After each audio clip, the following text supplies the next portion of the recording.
weekly podcast show, Policy and Chill. I'm Kusha and this is Rajiv. And Hi. today we're going to be talking about... We're going to talk about the MP allocations and what's up with that. So, recently in the news, we saw a few MPs voicing out concern that the allocation has been cut. So, the MPs in the previous term received 3.8 million ringgit. A year? A year. So 300,000 was to run their office overheads, pay staff salary, Office rent, for the stat machine. all the operating expenditure. Works out to 25,000 ringgit a month. And that's barely enough to run a good office. But it's okay. It's 25,000 ringgit a month. That is maintained in this round. So the current Prime Minister has kept that previous arrangement. So the MPs are getting 300,000 to run their office. But what has changed is the 3.5 million that they got as MP allocations has been cut to 1 million. So, what could they do with the 3.5 million? They could run events. We do Chinese New Year open houses, Hari Raya open houses, Gotong Royong, town hall meetings, football competitions and whatnot. So you can run events with it. You can also give NGOs a grant from this pool of money to help NGOs with their overhead expenses, or to help NGOs run activities that they do. And NGOs also include your resident associations, your Rukun Tetangga, your JMBs in your flats. It also is money to do small projects. Now, the word small projects is not necessarily very, very small. It could be building a new park. It could be resurfacing roads in a certain area. It could be upgrading a playground. The reason maybe we use the word small project is because it will not be a big project like building a 300 million ringgit stadium. So 3.5 million ringgit was what MPs got in the previous term of government, which started under Mahathir but continued through Muhyiddin and Ismail Sabri. And that 3.5 million has been cut to 1 million ringgit. So MPs are feeling a crunch in terms of planning their usage of this money for their constituents. And so that's a bit of a background. Is it true that the constituency will actually be disadvantaged, or actually, money to upgrade parks should come from the local council? There are different sources to where this money can actually officially come from. So if you need a tree cut, actually the local council should pay for it. If you need to upgrade something, then the local council should pay for it. Yeah. Meaning that actually in a functioning government, MPs don't actually need allocation to solve problems. Our MPs are very unhappy that they're not getting their 3.5 million and getting their 1 odd million to run their constituency service. But if you look at other countries like Australia, the UK, MPs actually don't receive allocation. In their position as the backbencher in the government, they don't have a pool of money sitting for them to run this and upgrade this and upgrade that and welfare. What do you think of that? Do you think that that's how it should be, or do you think that how Malaysia has been running it so far makes a lot of sense? I think it's fair to allow the MP to decide how much spending. I mean, the MP is the democratically elected leader, and sometimes government departments take a very long time to solve a problem that may be very important and pressing in the community. So, for example, maybe I'm thinking of an upgrade work that maybe the local council cannot pay for. Maybe in fact, even just like a sports facility. The local council just does not have enough money to fork out that much money for a sports facility. But as an MP, you see that your young people in your area actually really like sports facilities. Maybe they have to drive up to 10 kilometers to reach their nearest futsal or their netball or basically whatever sports they indulge in. They have to drive quite a bit before they can reach a sports facility. So maybe as an MP, I feel that actually my kawasan likes that, and in bringing that sports facility in will increase the quality of the life of the people in the constituency. But maybe the local council does not agree with me. And in fact, it's not even about the local council not agreeing with me. It's the local council just has not enough resources to do that. And so the fact that the MP gets to decide that this amount of money will be spent to upgrading the sports facility or even creating a sports facility, I don't know, it gives people a touch of like kind of a sense in the decision making of how the money. So what you're saying, as an elected leader, you kind of have the feel on the ground of how the government should spend the money, and sometimes like. So basically, you're saying that it's a good idea. that we have these MP allocations that the Western countries you mentioned earlier Yes. do not have. Yes. All right. So what do you think of then it being cut from this 3.5 million to 1 million?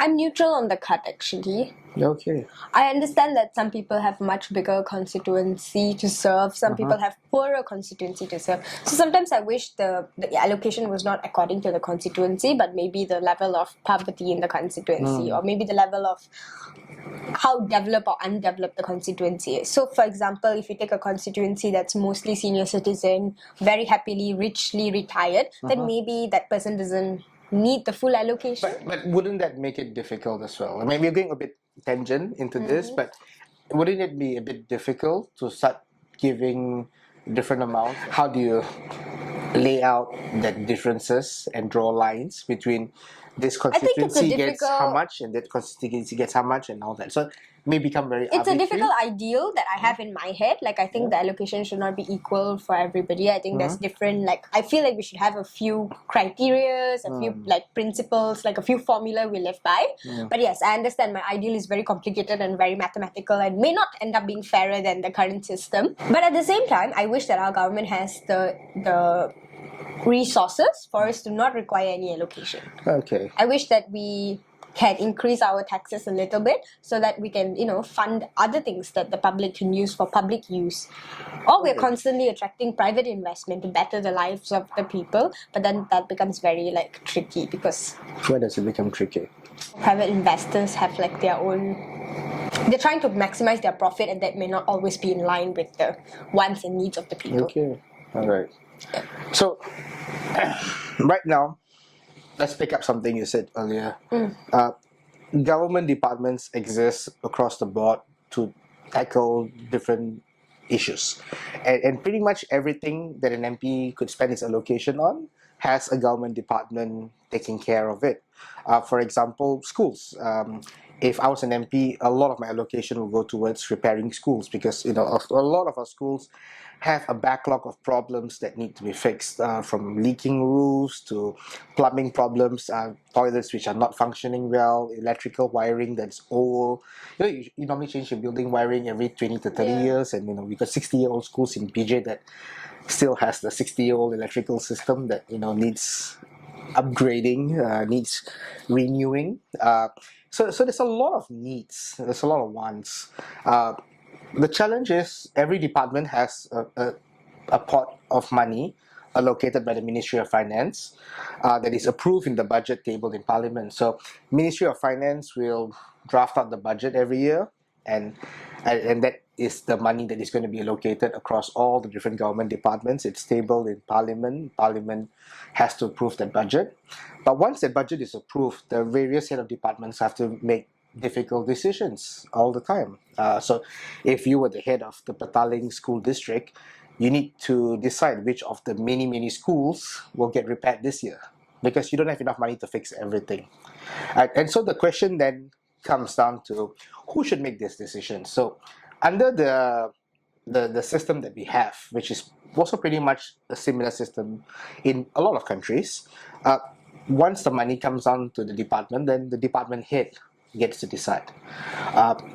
Giving just a portion of that money to the MP, to me, makes a lot of sense because it's also good to have the MP having a chance to decide the same. So when we have the MP having 3.5 million ringgit, the MP is also deciding that schools that need to be repaired should take priority, or maybe the fire station really needs a new fire truck, and they've not been able to get one because of because every fire There's endless needs. So why just limit the decision to the bureaucrats? So that's how it is run if you don't have MP allocation. So MP allocations is not money for the MP to just splurge. I agree. It's money that is decided by the MP, not just decided by heads of departments. So now let's put into perspective how much is MP allocations throughout the country. So we've got, let's say, 3.5 million. Let's say all 222 MPs get 3.5 million. How much is that? Quick math that we will use my phone calculator. Actuarial science graduate.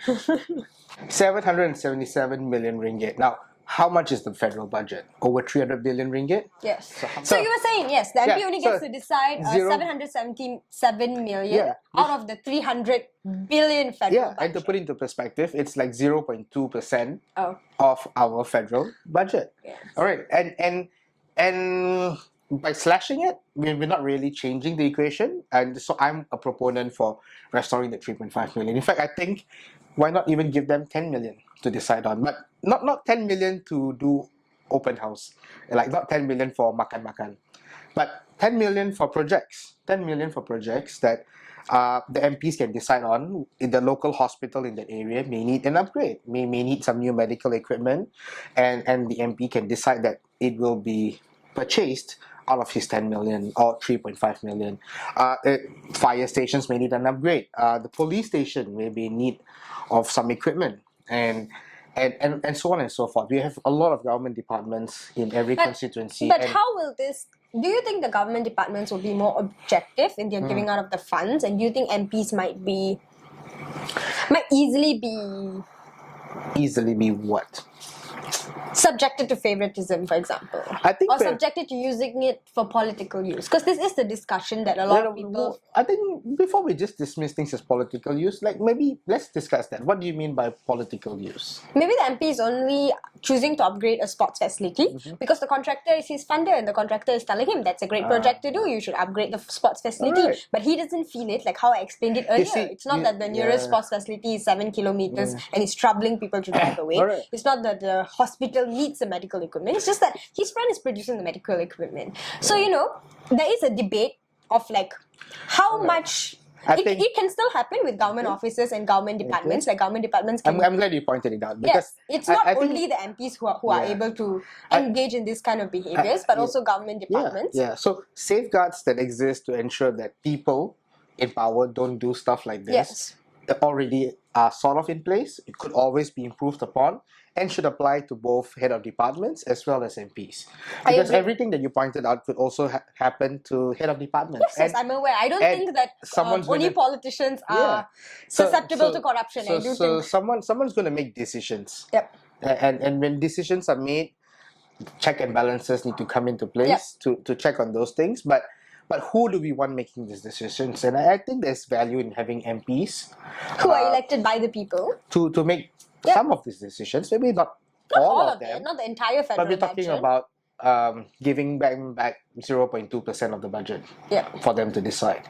And that may go a long way in addressing the immediate wants and needs of the communities that they serve, which could be very different from one area to another area, and arguably the MP may know their constituents the best as compared to Yes, and it's government also like, I guess certain welfare cases, like they really do need their help in a 24-hour. A lot of the welfare cases I've come across, and it's something that I've learned in my time in politics, is that actually a lot of their help that they need is usually immediate. And they are usually like very desperate at the moment that they're asking for the help. And they just don't have a place to wait for 3 months for their kebajikan to kick in, or they don't have food to eat until the money comes in. And the fact that the MP can help first, and the fact that it can be a little bit more immediate than the government departments, I think is also a huge merit to this, Correct. giving MPs to decide. Another thing that you said earlier, like, the friends may be the contractors, and so they may choose to. Yeah, but I also do did this. point out that But, it can happen with yeah. government officials. I think what should also be cleared up is that if MP allocations go back to a larger sum, it is also very important that the implementation is done by the respective agencies. I agree. So it's the decision by the MPs, but the implementation, you still have the various government agencies involved in selecting the contractors, in monitoring the contractors. Now, the MP... Calling for an increase of an MP's allocation does not That mean equate to a giving less cash. clean government. And in fact, it does not even mean putting the cash in the MP's bank account. Correct. What it means is the MP has the decision-making power over that sum of money. And in But- fact, it can even be parked under the department. But the departments will still implement the stuff. So, like for me, whenever I make a decision to spend my allocation on something, like say for example, there are trees that we want to plant, and I use my allocation to plant those trees. The MPBG Landscape Department gets involved in the planting of those trees, and I don't get to to have the cash come to my bank account and then I just pay out people. So the same way goes with projects. And when you do projects, you have procurement rules that already do exist, and they should continue to apply. So we're not talking about having MPs get cash in their bank account and then they can do nilly-willy free whatever they Yes. want with it. Because I just wanted to clarify that, because while you were calling, I understood where you were coming from when you were calling for higher allocation and the fact that the MP should be able to decide on the allocation.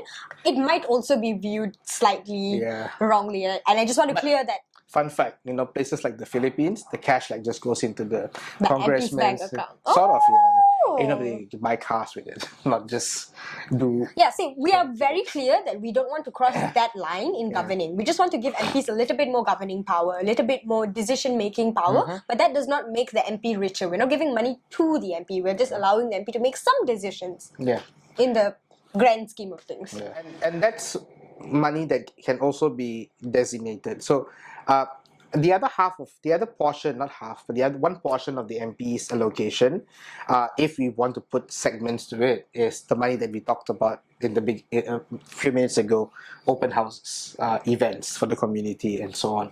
I think those are things that, as a country, we have grown accustomed to, and we've grown to appreciate, and we've grown to value. So that is the one thing that MPs do, that there isn't a sort of a government department. There's no government department to organize these kind of local events. But I think it's so important to keep our spirit of unity together. When you attend a Chinese New Year open house and you learn different things about the Chinese culture, and you attend a Deepavali open house and you learn special things about other cultures that you can appreciate.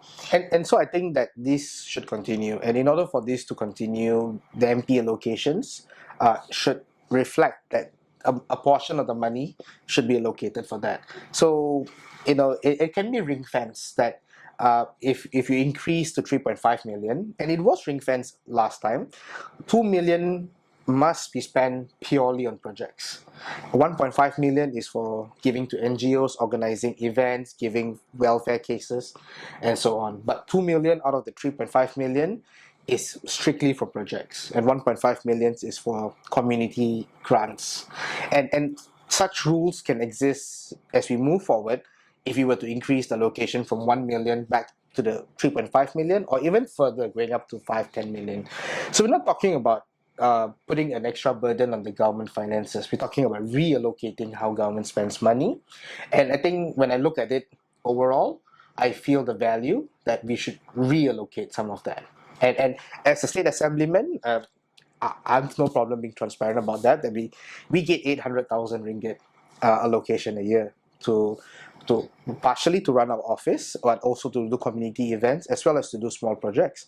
And I do value that 800,000, and not a single cent of that goes as extra bonus payment to me, but it does help me to deliver events for the community. We run tons of activities and events for the community. We're constantly engaging the community, But not only do we do events, it's not just social events, but we run initiatives like we do our smartphone classes. It has some small cost to it. It's not a very exorbitant cost. We run our smartphone subsidies. There was a resident that highlighted to me how the football will always be kicked outside and into the houses. And what they wanted was a net at the back of the goalpost. And I thought it was a good idea. Now, the MPPJ Landscape Department didn't really think that was a priority of spending. And in all fairness, I respect the difference in opinions, because there is a limited amount of money for hardscape. We call it hardscapes in the playgrounds. And what do? Do we repair the swing and slides first? Do we put the exercise equipment, or do we put nets behind the football field? Just as we said earlier, there's constant needs. There's constant needs, and okay, I respect the difference of opinion that wasn't the priority. And so the landscape department didn't choose to spend money on that, but I had allocation, so I could choose to spend with my allocation money on that. However, was still done using a government contractor and signed off by the land office, who was oversees our expenses then. And we need to check balance, and we should always have these mechanisms in place. But the thing is, I could make some decision. Even though it's on a small amount, but I could make some decision, and that decision was something that the community appreciated. Yeah, and I'm glad he got his little fence over his football field, and now the ball will not go into his house anymore. But yeah, it's little things like that. It's little things that are. So I hope this show has helped you understand a little bit more about what the constituency allocation is, given you a bit more insights on that. But if you have questions and comments, do leave us a comment below or write to us, because I'd love to hear from you what you think of Yes, this. it feels very one way if we're not hearing back. But there was another mini debate in Twitter. It was not a huge debate, but there's a mini debate about how should this even be the MP's job? Is this even MP's job to decide on governing matters? Yeah, I think that's what we've been talking throughout the show. I think yes, it should be the MP's job. The MPs should decide on this, and it's not wrong for the MPs to decide on this. Yep. MPs could also play other roles, and until we grow in MPs playing other roles, this is something that MPs do want to play a role in, and the community do expect the MPs to also play a role. This has sort of become the Malaysian culture. There is a public expectation from the MP to deliver, and there is a public expectation from the ADUN to deliver. There is this expectation. It's not something that the MP has made up in their head. Yeah. Like I walk with the people every day. I hear them every day. There is an expectation that as the audience you should be. In fact, the expectations are much higher than what is given to the MP or the ADUN most of the times. But yes, thank you for listening to us. And, all right. And write to us. What do you think about this? Do you think that the MP's allocation being slashed is a bad thing? Are you neutral about it? Do you feel about it the same way Rajiv feels about it? Tell us. We would like to know. Okay. Thank you everyone for joining us this week. See ya. See you next time. Bye-bye.